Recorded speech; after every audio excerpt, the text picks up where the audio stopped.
Selamat pagi Bapak Ibu semua yang mengikuti acara doa pagi GPDI Budi Mulia. Kemurahan Tuhan kita bisa kembali bertemu pagi ini. Nah, sebelum kita akan membaca dan merenungkan firman Tuhan, mari kita sama-sama satukan hati dalam doa. Bapa di dalam surga, kami mengucap syukur, terima kasih kepadamu, sungguh Engkau Allah yang luar biasa. Terima kasih buat penyertaan-Mu sepanjang malam dalam tidur kami. Dan pagi ini kami boleh menikmati berkat-Mu di mana Engkau kembali sediakan kepada kami nafas hidup. Untuk kami boleh beraktivitas, boleh melakukan pekerjaan-pekerjaan kami dan juga pekerjaan-pekerjaan Tuhan. Terima kasih Bapa, biar kesempatan yang indah ini boleh menjadi berkat bagi kami semua, baik hamba-Mu yang menyampaikan ataupun saudara-saudara yang mendengar, mengikuti acara ini, biar kesempatan ini menjadi berkat bagi kita semua. Terima kasih Bapa. Kami alaskan doa kami di dalam satu nama yang ajaib dan berkuasa, Tuhan Yesus Kristus. Haleluya. Amin. Mari kita akan membuka ayat pokok kita ada di Yohanes 9 ayat 4. Namun saya akan mengajak membaca mulai dari ayat 1 supaya kita boleh mengerti latar belakangnya. Haleluya. Mari sama-sama buka Alkitab kita. Yohanes 9 ayat 1 mulai. Waktu Yesus sedang lewat, ia melihat seorang yang buta sejak lahirnya. Ayat 2, murid-muridnya bertanya kepadanya, Rabi, siapakah yang berbuat dosa? Orang ini sendiri atau orang tuanya? Sehingga ia dilahirkan buta? Ayat 3, jawab Yesus, bukan dia dan bukan juga orang tuanya, tetapi karena pekerjaan-pekerjaan Allah harus dinyatakan di dalam dia. Perhatikan ayat yang keempat yang menjadi ayat pokok kita.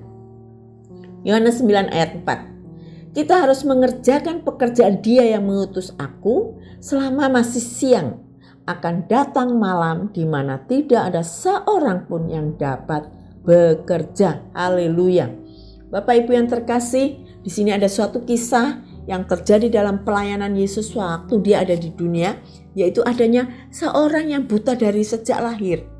Maka menjadi suatu pertanyaan bagi murid-muridnya, Rabi, siapa yang berdosa? Kenapa orang ini lahir buta? Ibunya kah atau orang ini sendiri? Karena apa saudara? Pada waktu itu konsep bahwa seseorang itu menderita, mendapatkan sakit, mendapatkan masalah, itu akibat dari perbuatan dosa. Mungkin konsep seperti itu juga masih berlaku sampai sekarang, masih ada orang-orang yang berpikiran seperti itu. Namun kalau kita melihat jawaban Yesus yang ada di ayat 3, Yesus berkata, bukan dosa ibunya dan bukan dosa dari anak itu sendiri. Namun yang benar adalah bahwa orang ini buta karena pekerjaan-pekerjaan Allah harus dinyatakan melalui orang yang buta ini. Ya, itu saudara. Yesus harus melakukan sesuatu, harus bekerja supaya menyatakan pekerjaan Allah. Dan Tuhan berpesan dalam ayat yang keempat bahwa pekerjaan-pekerjaan itu harus dikerjakannya selagi siang. Karena dikatakan akan datang malam di mana orang tidak dapat lagi bekerja. Pesan ini Yesus sampaikan di dalam Injil kepada kita semua sebagai murid-muridnya, sebagai penerus pekerjaannya. Tentunya dalam konteks ini adalah mengacu kepada pekerjaan-pekerjaan rohani ya saudara. Yesus berkata bekerja selagi siang karena akan datang malam di mana kamu tidak bisa bekerja, di mana tidak ada orang yang bisa bekerja. Mari kita lihat siang mengacu pada kondisi di mana semua orang bisa bekerja, di mana semua pekerjaan bisa dikerjakan.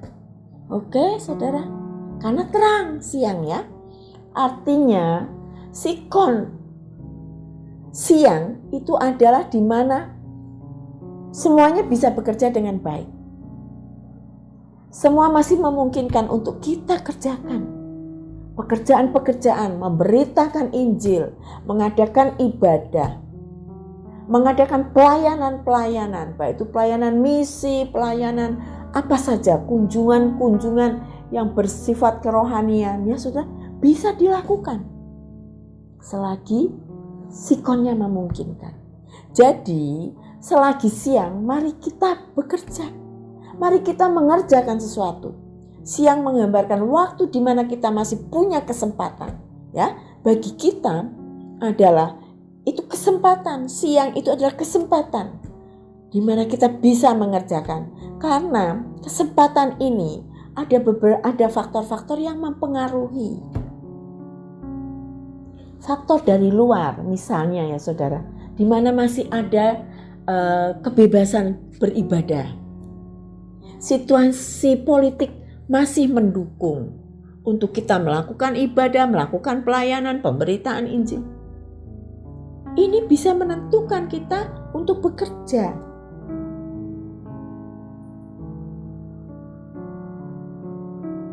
Faktor yang menyangkut dari dalam diri kita sendiri selagi siang, yaitu selagi kita itu sehat, selagi kita itu masih bisa berjalan, masih punya kemampuan berbicara, menyampaikan firman, berjalan mengunjungi saudara-saudara kita. Ya, itu kesempatan, saudara, yang dipengaruhi oleh faktor kita. Apalagi yang masih muda-muda ya saudara, masih prima. Mungkin secara finansial mereka masih menanjak, karirnya menuju ke puncak. Mereka punya kemampuan. Dan pakailah kesempatan itu. Itu adalah siang kita, siang saudara. Kesempatan untuk bekerja.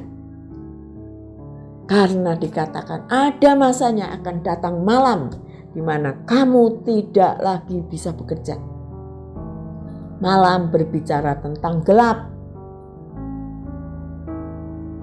Tidak lagi bisa bekerja karena situasi sudah tidak memungkinkan. Situasi sudah tidak mengizinkan. Kondisi politik tidak kondusif. Akan datang masa yang sukar. Masyarakat semakin garang. Seperti yang ditulis dalam Timotius, ya. Manusia akhir zaman. Mereka akan menjadi jahat. Mungkin itu akan terjadi dan kita tidak lagi bisa bekerja. Untuk pekerjaan-pekerjaan rohani. Itu disebut malam, saudara. Masa sukar, kesulitan, situasi tidak kondusif.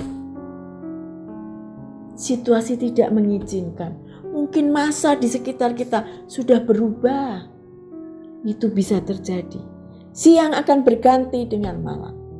Dan malam juga berbicara faktor fisik kita. Ya semakin hari setiap manusia, setiap orang akan mengalami perubahan fisik, perubahan hidup. Ya, yang dulunya sehat, muda, kuat, ya, mungkin akan mulai melemah dan bahkan tidak produktif lagi. Tidak lagi bisa menyampaikan firman, tidak lagi bisa mengunjungi saudara-saudara, bahkan mungkin ya, gelap berbicara juga kematian. Ada saatnya setiap kita akan ketemu dengan yang namanya kematian dan itu adalah saat malam tiba kepada setiap manusia di mana tidak lagi bisa bekerja. Artinya siang sudah lewat. Siang sudah berlalu, kesempatan sudah pergi, dan sudah datang yang disebut malam atau gelap. Itu sebabnya pergunakan waktu terangmu karena akan datang waktu gelapmu. Pergunakan waktu sehatmu karena suatu saat kita akan menjadi orang yang tidak produktif lagi. Manfaatkan siangmu, manfaatkan terangmu, manfaatkan kemampuanmu. Selagi kamu punya kesempatan untuk bekerja, kerjakan itu. Karena akan datang masa di mana disebut adalah malam Dikatakan dalam ayat tadi, semua tidak bisa bekerja. Haleluya. Puji nama Tuhan saudara. Firman Tuhan cukup sampai di sini, dan biarlah boleh menjadi berkat bagi kita semua yang mendengar dan bahkan hamba-Mu yang menyampaikan. Mari sebelum saya akhiri acara ini, kita mau sama-sama berdoa. Bapa di dalam surga, sungguh suatu kemurahan yang Kau berikan kepada kami. Kami boleh belajar firman-Mu, kami boleh mengerti kebenaran firman-Mu yang mengajarkan kepada kami supaya kami bekerja selagi siang, selagi waktunya ada, selagi kesempatannya ada, selagi kita masih punya kemampuan. Dan Tuhan, kami percaya pada saat gelap itu tiba, kami sudah punya nilai, kami sudah punya arti bagi pekerjaan Tuhan. Terima kasih Bapa, terima kasih Yesus. Berkati setiap hamba-hamba-Mu, umat-Mu yang mendengar kebenaran firman-Mu. Biar mereka semua diubahkan dari pemikiran yang salah untuk memanfaatkan waktu yang ada. Terima kasih Bapa. Berkati juga hamba-Mu untuk tetap setia dan berikan pewahyuan-pewahyuan untuk melayani pekerjaan-Mu. Terima kasih Bapa, Engkau memberkati semua, dan biarlah acara ini menjadi berkat bagi semua orang yang mendengarnya. Di dalam nama Tuhan Yesus Kristus, kami juga berdoa supaya kami akan memulai aktivitas kami hari ini di dalam nama Tuhan Yesus Kristus. Haleluya. Kami mengucap syukur kepadamu Tuhan, dan kami alaskan doa kami dalam satu nama, Tuhan Yesus Kristus. Haleluya. Amin.